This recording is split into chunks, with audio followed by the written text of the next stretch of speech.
उससे एक चीज क्लियर होती है, जब व्हेन मैन इज मॉर्टल तो लिटिगेशन को हम कैसे इमॉर्टल कर सकते हैं? जब आदमी की मृत्यु तय है तो लिटिगेशन को इंडेफिनिट टाइम पीरियड तक जिंदा रखना क्या होगा? सोसाइटी को नुकसान पहुंचाना होगा। क्या होगा? सोसाइटी को नुकसान पहुंचाना होगा। इससे दो बातें समझ में आती हैं, इससे हमें दो बातें समझ में आती हैं। क्या? कि एक चीज, यदि आपने अपने अधिकार को लॉन्ग टाइम पीरियड तक एक्सरसाइज नहीं किया, मतलब आप जो आपका अधिकार है उसकी एनफोर्समेंट के लिए fix time period of limitation में नहीं आ रहे हो, तो आप क्या कर रहे हो? उसको अनिश्चित काल के लिए जिंदा रखने का प्रयास कर रहे हो, तो उससे क्या होगा? उसकी एग्जिस्टेंस खत्म होने लग जाएगी। क्या होने लग जाएगी? एग्जिस्टेंस खत्म होने लग जाएगी। जब आप अपने अधिकार को लॉन्ग टाइम पीरियड तक एक्सरसाइज नहीं करोगे तो वो खुद भी क्या हो जाएगा? अधिकार पेरिशेबल इन नेचर होने लग जाएगा। दूसरी चीज क्या है? यदि आप उसको नहीं एक्सरसाइज करोगे लॉन्ग टाइम पीरियड तक तो क्या हो जाएगा? वो डाउट, सस्पेंस, डाउटफुल नेचर का हो जाएगा, सस्पेंस इन नेचर हो जाएगा, प्लस अनसर्टेन होने लग जाएगा। इससे एक चीज समझ में आती है कि यदि लॉ ऑफ लिमिटेशन हमें सिर्फ इतना सा समझाने का प्रयास कर रहा है कि भैया आपका जो टाइम पीरियड फिक्स किया गया उसमें आ जाइए, नहीं आएंगे अनिश्चित काल तक उसको जिंदा रखेंगे और एक दिन उठ के आएंगे तो उसकी एग्जिस्टेंस को लेके क्या होने लग जाएगा? डाउट, सस्पेंस, सर्टेनिटी पे क्वेश्चन मार्क क्रिएट हो जाएगा। तो इसलिए हम बोलते हैं कि लॉ ऑफ लिमिटेशन क्या होता है? यदि लंबे समय तक यूज नहीं किया तो right non existence in nature हो जाएगा, डाउटफुल, सस्पेंसिव और कैसा? अनसर्टेनिटी क्रिएट होने लग जाएगी उस पर कहीं ना कहीं। तो इस चीज को लेके हॉल्सबरी लॉ ऑफ इंग्लैंड ने भी तीन बातें कही हैं। वो क्या है? कि यदि कोई व्यक्ति अपने अधिकारों के प्रति क्या नहीं है? सजग नहीं है, when the person is not vigilant in respect of his right, तो उससे क्या होगा? और फिर वो लिमिटेशन पीरियड में नहीं आएगा तो उससे क्या होगा? जो दूसरी पार्टी होगी, अपोजिट पार्टी होगी, और आप अचानक किसी दिन उठ के आएंगे तो उससे क्या होगा? अपोजिट पार्टी के साथ कहीं ना कहीं क्रूअल्टी होने लग जाएगी। आपका जब मन करेगा आप तब उठ के आओगे, तो वो उसके साथ क्रूअल्टी होगी नहीं होगी? हरासमेंट होगा नहीं होगा? बिल्कुल होगा।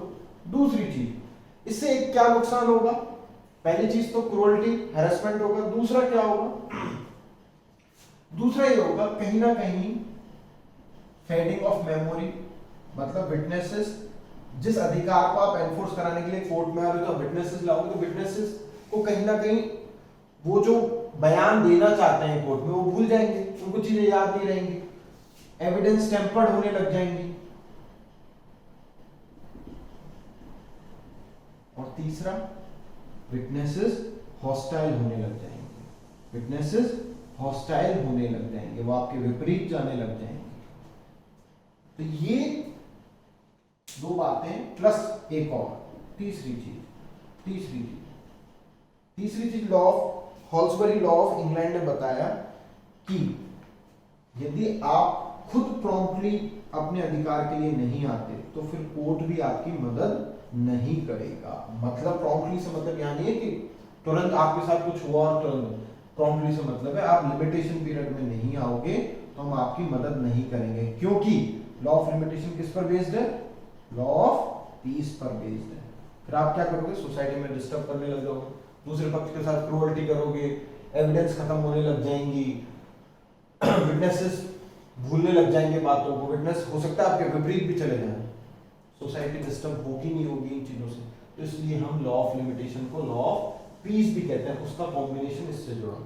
साथ ही साथ हमें इससे एक बात और समझ में आई कि लॉ ऑफ लिमिटेशन दो मैक्सिम पर बेस्ड है। कितनी? दो मैक्सिम्स पर, जो कि हमारे एग्जाम में बहुत ज्यादा पूछी जाती हैं। वो क्या है? पहली समझते हैं, इंटरेस्ट रिपब्लिका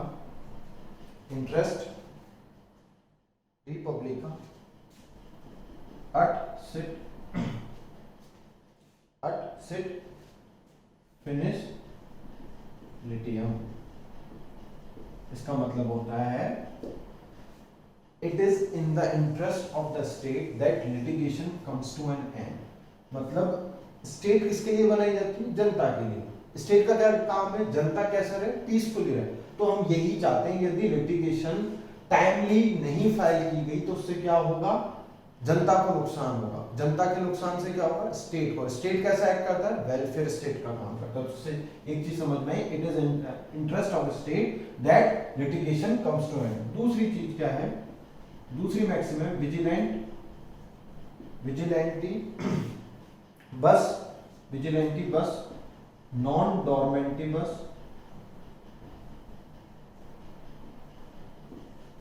विजिलेंटी बस नॉन डॉर्मेंटिबस जुरा सब वीनियंट। मैं भी बार बार स्पेलिंग देख के ही लिख रहा हूं क्योंकि कहीं गलती नहीं हो जाए। मैक्सिमम्स में एक बड़ी प्रॉब्लम रहती है, कई बार हम स्पेलिंग मिस्टेक करते हैं। ये चीज कहना चाह रही है कि जब कोई व्यक्ति अपने अधिकारों के प्रति क्या नहीं है? सजग नहीं है, विजिल नहीं है, तो कोर्ट भी उसकी मदद नहीं करेगा। तो इससे एक चीज, तो कोर्ट किनकी मदद करता है? Those who are vigil in respect of their right, and court does not help those people who are sleeping over their right। जो अब तक जो सोता रहेगा, कोर्ट के भैया तो सोता ही रहेगा, हम तेरी कोई मदद नहीं करेंगे, हम सजग लोगों की। तो सजग की पहचान हमारे यहाँ क्या है? लिमिटेशन पीरियड में आ जाओ तो हम आपको सजग मान लेंगे। बोलो आई बात समझ में? यहाँ तक तो आई बात समझ। तो इंट्रोडक्शन में हमने चीजें देखी, क्या मेन 3 चीजें देखी। लॉ ऑफ लिमिटेशन क्या है? लॉ ऑफ पीस है। Law of limitation 2 broad consideration पर बेस्ड है। वो क्या है? लंबे समय तक अपने अधिकारों को एक्सरसाइज नहीं करोगे तो उनकी एग्जिस्टेंस कैसी हो जाएगी? डाउटफुल हो जाएगी, सस्पेंस में चली जाएगी, या क्या हो जाएगी? उस पर सर्टेनिटी खत्म हो जाएगी, मतलब अनसर्टेन इन नेचर। कैसे? आप अपने अधिकार के लिए नहीं आ रहे, फिर आपके बच्चे वो भी नहीं आ रहे, वो भी नहीं आ रहे, तो फिर उससे कहीं ना कहीं खुद को भी डाउट होने लग जाता है कि ये हमारा है, हमारा हक कितना बनता है। तो वो क्या हुआ? अनसर्टेनिटी क्रिएट होगी। दूसरी चीज क्या होती है कि जब आदमी ही मॉर्टल है, जब आदमी को ही पता है कि मेरी मृत्यु तय है, तो लिटिगेशन कैसे इनडेफिनिट टाइम पीरियड के लिए चला सकते हैं। और साथ ही साथ हमने हॉल्सबरी लॉ ऑफ इंग्लैंड को भी पढ़ा। उसमें 2 बातें बताई गई कि भाई आप लिमिटेशन पीरियड में नहीं आओगे तो आप कहीं ना कहीं दूसरे पक्ष के साथ क्रूअल्टी करोगे, और उससे नुकसान, और क्या नुकसान होगा? लिमिटेशन पीरियड मेमोरी लेस होने लग जाएगा, विटनेसेस हॉस्टाइल होने लग जाएंगी, और एविडेंसेस क्या हो जाएंगी? टेम्पर्ड हो जाएंगे, उनके साथ छेड़छाड़ होने लग जाएगी एविडेंसेस के साथ। प्लस हमने एक चीज और पढ़ी इंट्रोडक्शन में कि ये 2 डॉक्ट्राइन पर बेस्ड है। पहली डॉक्ट्राइन क्या है? इंटरेस्ट रिपब्लिका अट सिट फिनिस लिटियम। इसका मतलब होता है it is in the interest of the state that litigation comes to an end. दूसरा क्या है? विजिलेंटी बस नॉन डॉर्मेंटी बस जुरा सुवेनिएंट। इसका मतलब होता है कोर्ट उन्हीं लोगों की मदद करता है जो अपने अधिकारों के प्रति क्या है? विजिलेंट। उन लोगों की मदद नहीं करता जो अपने अधिकारों के प्रति क्या है?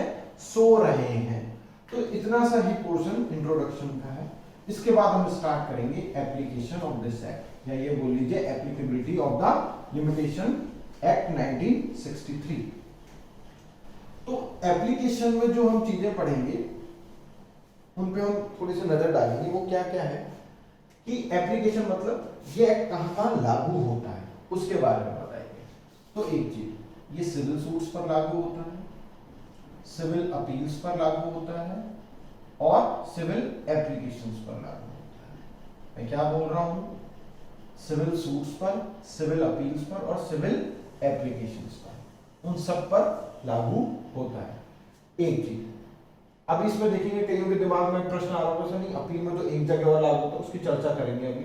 एप्लीकेशंस को लेके सभी एप्लीकेशंस पर लागू नहीं होता, कुछ एप्लीकेशंस पर लागू नहीं होता, उसको हम अभी आगे फर्दर लेक्चर्स में देखेंगे वो कौन कौन सी एप्लीकेशन जहां पर ये लागू नहीं होती। दूसरी चीज जो सबसे ज्यादा इंपॉर्टेंट है, वो कई बार ये प्रश्न उठता है, क्या क्रिमिनल प्रोसीडिंग्स पर भी लागू होता है क्या?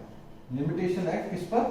क्रिमिनल प्रोसीडिंग्स पर भी लागू होता है क्या?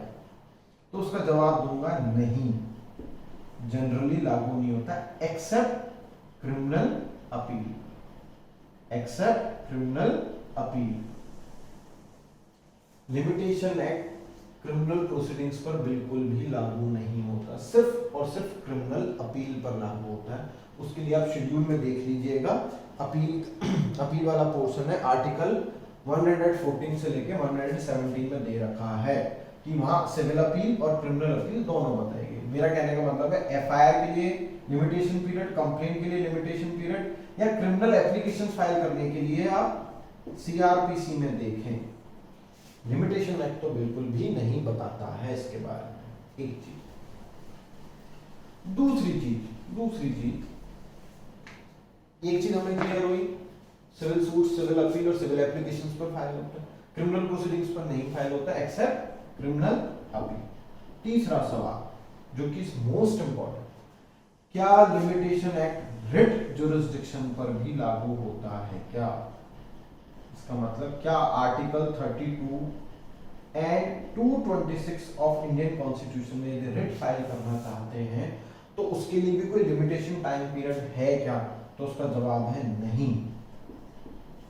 नहीं। तो प्रश्न आता है तो फिर हम कब जाएंगे?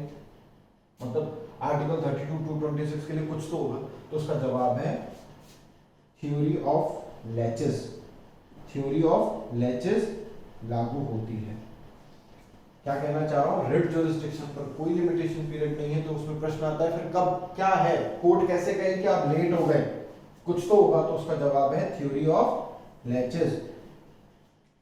इसके लिए माननीय उच्चतम न्यायालय में Trilokchand Motichand versus HP Munshi AIR 1970 supreme court में उच्चतम न्यायालय ने अभी निर्धारित किया कि आर्टिकल 32 और 226 के अंतर्गत जो भी रिट फाइल की जाएंगी उस पर लिमिटेशन एक्ट लागू नहीं होकर थ्योरी ऑफ लैचेस लागू होती है। इसका मतलब होता है कि हम ये देखेंगे कहीं आपने अननेसेसरी डिले तो नहीं किया है, यदि अननेसेसरी डिले है तो हम रिजेक्ट कर देंगे आपकी रिट, और यदि अननेसेसरी डिले नहीं है तो हम आपकी रिट क्या कर लेंगे, एडमिट कर लेंगे। तो इससे तीन चीजें समझी, सिविल सूट्स अपील एप्लीकेशन पर लागू होता है, क्रिमिनल अपील पर लागू होता है, रिट जुरिस्डिक्शन पर लागू नहीं होता। फिर उसके बाद एक चीज आती है लिमिटेशन एक्ट क्या क्वाजी जुडिशियल प्रोसीडिंग्स पर लागू होता है? क्वाजी जुडिशियल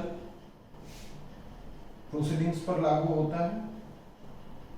तो उसका जवाब है नो, नहीं होता। जैसे industrial dispute act, representation of people act 1951, इनके अंदर जो एप्लीकेशन फाइल करते हैं वो क्या होती है, क्वाजी जुडिशियल नेचर होती है, उस पर लिमिटेशन एक्ट लागू नहीं होता है।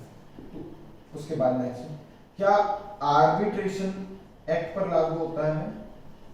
तो उसका जवाब है हाँ, उसका जवाब है सेक्शन 37 और 43 में दे रखा है, arbitration and conciliation act 1996, limitation act उन पर भी लागू होता है। एक चीज, लिमिटेशन एक्ट सिर्फ और सिर्फ प्लेंटिफ के विरुद्ध चलता है, डिफेंडेंट के विरुद्ध नहीं चलता है। मैं क्या कहना चाह रहा हूं, लिमिटेशन किसके खिलाफ चलता है? सिर्फ प्लेंटिफ के खिलाफ, डिफेंडेंट के खिलाफ नहीं। कैसे, समझिए। सूट फाइल करने का अधिकार किसका होता है? प्लेंटिफ का। डिफेंडेंट कौन होता है? अपोजिट पार्टी होता है, वो डिफेंस फाइल करता है। तो ये बताएं, यदि आपका कोई अधिकार है जिससे संबंधित आप कोई सूट फाइल करना चाहते हैं तो आपको लिमिटेशन पीरियड में आना होगा। डिफेंस के लिए टाइम पीरियड कहां दे रखा है? सीपीसी में दे रखा है, वहां टाइम पीरियड सीपीसी में रखा है। लिमिटेशन एक्ट सिर्फ और सिर्फ प्लेंटिफ के खिलाफ चलता है, लिमिटेशन डिफेंडेंट के खिलाफ नहीं चलता।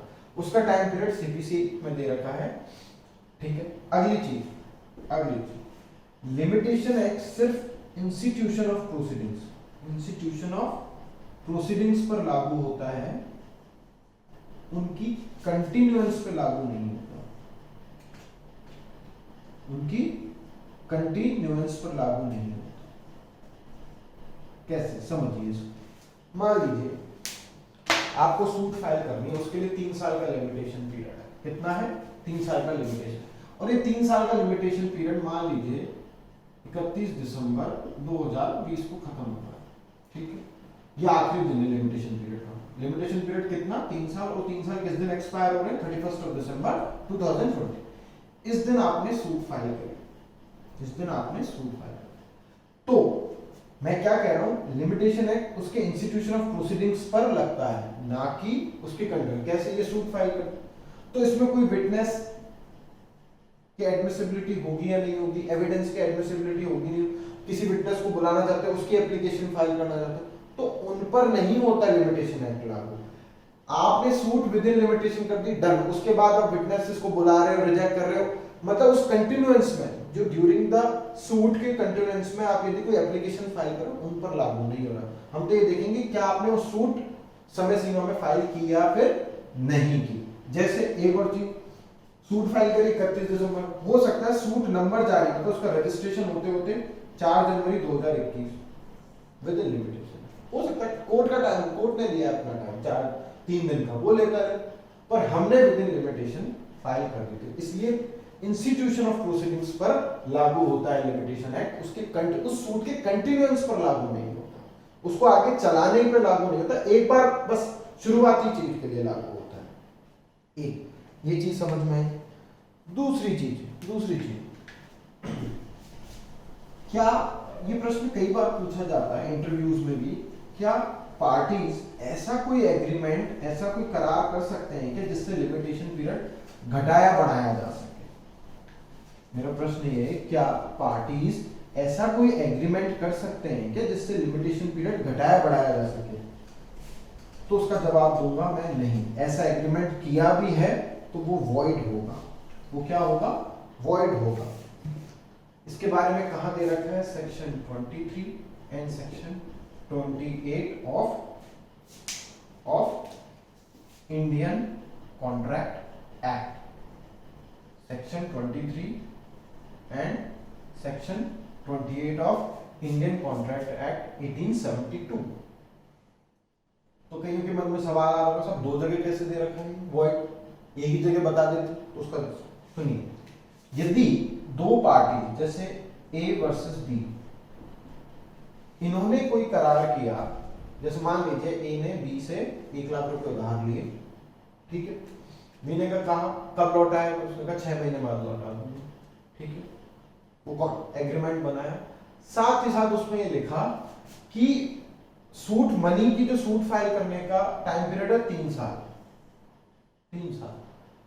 बी और ए और बी के बीच में कॉन्ट्रैक्ट हो रहा है, क्या बी ने बोला कि मैं तेरे 1 लाख रुपए 6 महीने बाद लौटाऊंगा, साथ ही साथ एक क्लॉज और डाल रहे हो आप उसमें। वो क्या कह रहा है, ए डाल रहा है अपनी तरफ से, बी को भी नॉलेज, बी भी कंसेंट दे रहा है उस पर। कैसे कि यदि तूने 6 महीने बाद पैसा नहीं लौटाया तो मैं कितने टाइम में, 2 साल में सूट फाइल। मतलब बी उससे कह रहा है कि मैंने यदि 6 महीने में पैसा नहीं लौटाया तो मैं 2 साल में, भली 3 साल लिखा हुआ है तो भी मैं कितने में, 2 साल में। उसके बाद सूट लाएगा तो वो सूट डिसमिस होनी चाहिए, एक चीज। दूसरा क्या हुआ, ए और बी ने इसी प्रकार से एग्रीमेंट किया और क्या कह रहे हैं कि यदि तू पैसा 6 महीने बाद नहीं देगा तो सूट फाइल करने के बाद ए के लिए कितने का समय दे रहा है, 4 साल में लिया। मैं कह रहा हूं तू मेरा मिलने वाला है, कोई बात नहीं, तू 4 साल में लाएगा तो भी सूट ला ले, कोई दिक्कत नहीं भैया, ये आपके खैरात का मामला नहीं है। लॉ ऑफ लिमिटेशन ने टाइम पीरियड फिक्स किया, उसी में ही आना पड़ेगा। ना आप अपनी मर्जी से घटा सकते और ना ही बढ़ा सकते। मैं क्या कहना चाह रहा हूं, ना ही आप अपनी मर्जी से घटा सकते और ना ही बढ़ा सकते। यदि शॉर्टर टर्म करना चाह रहे हो, मतलब आपने एक ऐसा एग्रीमेंट किया है जिससे जो ओरिजिनल लिमिटेशन पीरियड शेड्यूल में रहेगा उसको कम करना चाह रहे हो, तो वो एग्रीमेंट किसमें, सेक्शन 28 में वॉइड है। कैसे, क्योंकि उसमें लिखा हुआ यदि आप किसी पार्टी को कोर्ट जाने से रोकोगे तो वो एग्रीमेंट क्या होगा, वॉइड होगा। तो यहां क्या कर रहे हो, 3 साल का दे रखा है टाइम पीरियड लिमिटेशन एक्ट ने, आप चल के 2 साल कर रहे हो, तो पार्टी को रोक रहे हो, नहीं रोक रहे। तो शॉर्टर टाइम पीरियड के लिए आप एग्रीमेंट कर रहे हो तो ऐसा एग्रीमेंट सेक्शन 28 के अनुसार वॉइड होगा।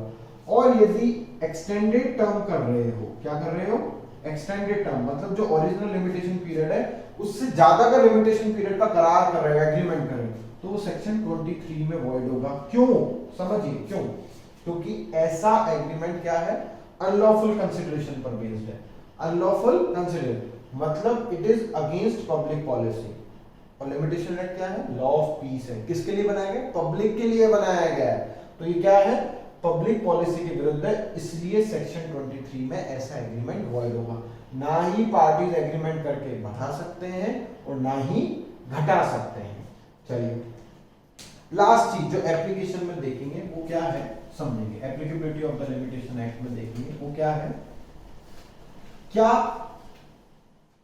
लिमिटेशन का जो इश्यू उस पर रेस जुडिकेटा लागू होता है, या फिर लॉ ऑफ लिमिटेशन और रेस जुडिकेटा में कोई कनेक्शन है? तो उसका जवाब दूंगा मैं हाँ।